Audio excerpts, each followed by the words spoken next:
நம்ம சென்னை ரீசெண்டாக எவ்வளவோ டெவலப் ஆயிருச்சு. பூமிக்கு கீழ மெட்ரோ போய்க்கிட்டு இருக்கு. வீட்டுக்கு பக்கத்தில ட்ரெயின் போய்க்கிட்டு இருக்கு. பெரிய பெரிய ஹோட்டல்ஸ், பெரிய பெரிய கம்பெனிஸ்லாம் சென்னையில இருக்கு. நம்ம சென்னை இவ்வளவு டெவலப் ஆனாலும், நம்முடைய பேர கெடுக்கிற மாரி, சென்னைனா இப்படித்தான் அப்படின்னு நம்ம சென்னைக்கு நடுவுல ஒரு கூவாறு போகுது. இது எப்படி இருக்குதுன்னா, நம்ம ஒரு பெரிய வீட கட்டுறோம் கோடிக்கணக்குல. நெறைய டெவலப் பண்றோம். ஆனா, நம்ம வீட்டுக்கு நடுவுல ஒரு சாக்கடை ஓடுனா எப்படி இருக்கும்? ஸோ ஃபர்தரா நம்ம வீட டெவலப் பண்றதுக்கு முன்னாடி நம்ம என்ன யோசிப்போம்? முதல்ல இந்த வீட்டுக்கு நடுவுல இருக்கிற இந்த சாக்கடைய கிளீன் பண்ணுவோம். அதுக்கப்புறம் தான் ஃபர்தரா நம்ம டெவலப் பண்ண யோசிப்போம். நம்ம சென்னையில எவ்வளவு தான் டெவலப்மெண்ட் கொண்டுட்டு வந்திருந்தாலும், யாருமே இந்த சென்னைக்கு நடுவுல ஓடுற அந்த கூவார பத்தி யோசிக்கிறது இல்ல. நம்முடைய முன்னோர்கள் காலத்துல ஒரு 100 வருஷத்துக்கு முன்னாடி இந்த கூவாறு நல்ல ஒரு சுத்தமான ஆறா இருந்ததா சொல்றாங்க.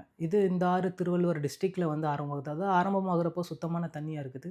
ஆனா வர வர சாக்கடை தண்ணிலாம் கலந்து பார்த்தீங்கன்னா, அது சாக்கடையா மாறிருது. நம்முடைய முன்னோர்களோட காலத்துல நல்லா இருந்த தண்ணி, நம்முடைய சென்னை நகரமயமாக்குதல்னால, ஒரு சரியான ப்ராப்பர் பிளானிங் இல்லாததுனால, அது இப்ப ஒரு பெரிய கூவாரா மாறிருச்சு. ஸோ அந்த காலத்துல நல்ல தண்ணியா இருந்தது. நம்ம கொஞ்சம் கொஞ்சம் நம்ம தப்பு பண்ணதுனால அது பெரிய ஆறா மாறிருச்சு. நான் என்ன நெனைக்கிறேன் அப்டின்னா, இப்ப இருந்து நம்ம ஒரு கொஞ்சம் கொஞ்சமா ஸ்டெப்ஸ் எடுத்து, அத கொஞ்சம் கொஞ்சமா தடை பண்ணுனா, நம்மளுடைய காலத்துல அத நம்ம பார்க்க முடியாட்டாலும், நம்முடைய பிள்ளைங்க காலத்துல ஒரு சுத்தமான ஆறா நம்ம சென்னையில அது ஓடும் அப்டின்னு நான் நம்புறேன். நான் நெனைக்கிறேன்னா, இது கம்ப்ளீட்லி பாசிபிள்.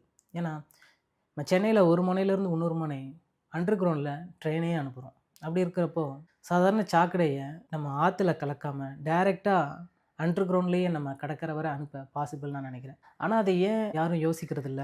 ஏன் அத இம்ப்ளிமெண்ட் பண்றதில்ல எனக்கு தெரியல. ஒருவேள அந்த ஆறெல்லாம் ஒட்டி பெரிய பெரிய கம்பெனிஸ் இருந்தா முன்னாடியே பண்ணியிருப்பாங்களோ அப்படின்னு நான் நெனைக்கிறேன். ஒரு இடத்துல அனிமல்ஸ் வந்துட்டு போச்சு அப்படின்னா, அந்த அனிமல்ஸோட காலடி தடத்த வச்சு சொல்லிறலாம். இதே ஒரு இடத்துல மனுஷங்க வந்துட்டு போனாங்களா இல்லையான்னு கண்டுபிடிக்கிறதுக்கு அந்த இடத்துல குப்பை இருந்தா நம்ம கண்டுபிடிச்சிடலாம். அப்படி ஒவ்வொரு ஜெனரேஷனா நம்ம இருக்கிற இடத்த இன்னும் குப்பையா தான் ஆக்கிக்கிட்டு இருக்கிறோமே தவிர, நெக்ஸ்ட் ஜெனரேஷனுக்கு ஒரு நல்ல இடமா நம்ம அமைச்சு கொடுக்க நம்ம யாரும் யோசிக்க மாட்டேங்கிறோம். அப்படி நம்மளோட ஜெனரேஷன்ல இந்த சென்னையில ஒரு ஆறு ஓடிக்கிட்டு இருக்கு.